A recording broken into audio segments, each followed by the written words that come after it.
Sometime in May 2005, I received a call from one of my family in Chicago telling me that my mom was ill and in hospital and that I needed to come home because they didn't think she was going to make it. So we packed everything up and got in the car and drove all night to Chicago. Well, by the time we got there, Mom had rallied and was doing better. And the next afternoon, I was sitting next to her bed in hospital, and I said, "Mom, we thought we were going to lose you." She said, "So did I, Jay. But I told God, I give myself to you totally and unreservedly. But you know, God, there's more suffering I can do." She lived another 19 months before she died. Around November of 2011, a dear friend and a brother deacon suddenly took ill and was rushed to hospital, and he was visited in the emergency room by the director of the diaconate. And the first thing Rob asked him was, "For whom shall I offer my sufferings?" And then a few days later, Rob died.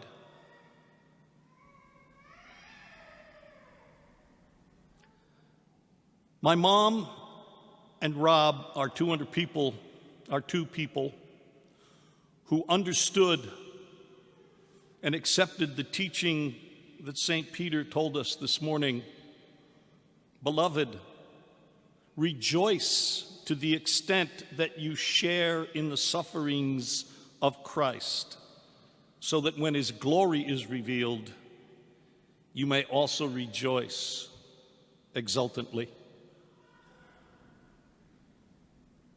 You see, my dear brothers and sisters, suffering is a fact of life. When our first parents sinned, they introduced suffering into the world. And because we humans continue to exercise our free will to choose to sin, suffering continues to exist. But one of the reasons Jesus came as a human being and lived as a human being was so that he could experience the suffering we experience, and even more so that he could give us an example, and so that he could leave something lacking in his suffering, which is for us to participate in his suffering. Now, we must suffer. We will suffer. It's a fact of life. The thing is that we can suffer for the good we do and have blessing, or we can suffer for the sin we do and receive the curse.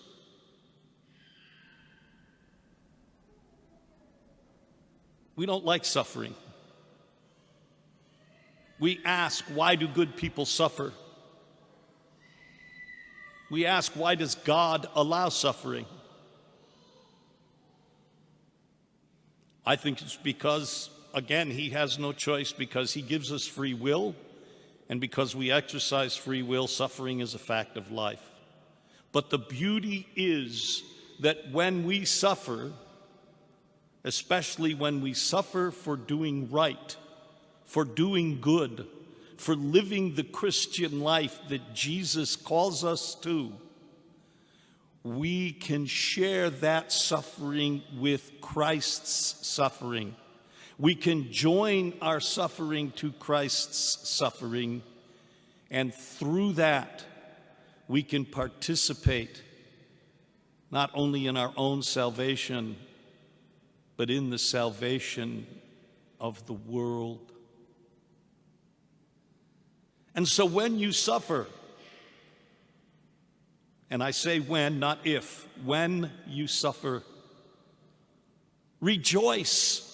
You are given an opportunity to enter into the mystery of salvation. Thank you, God, for allowing me to suffer with Jesus. Thank you, God, for allowing me to participate in the salvation of the world. Please, God, take my suffering and use my suffering to help others. Offer your suffering for those who don't know Jesus Christ, that through your suffering they can know him and attain eternal salvation. Offering your suffering for the conversion of the abortion culture. Offer your suffering for that child of yours who does not live the Catholic life you raised him or her in. Offer your suffering for that spouse of yours who doesn't believe, that through your suffering he or she may become closer to God and embrace the faith. Offer your suffering for someone who can't endure the suffering as you can. Offer your suffering as Jesus did for the salvation of the entire world.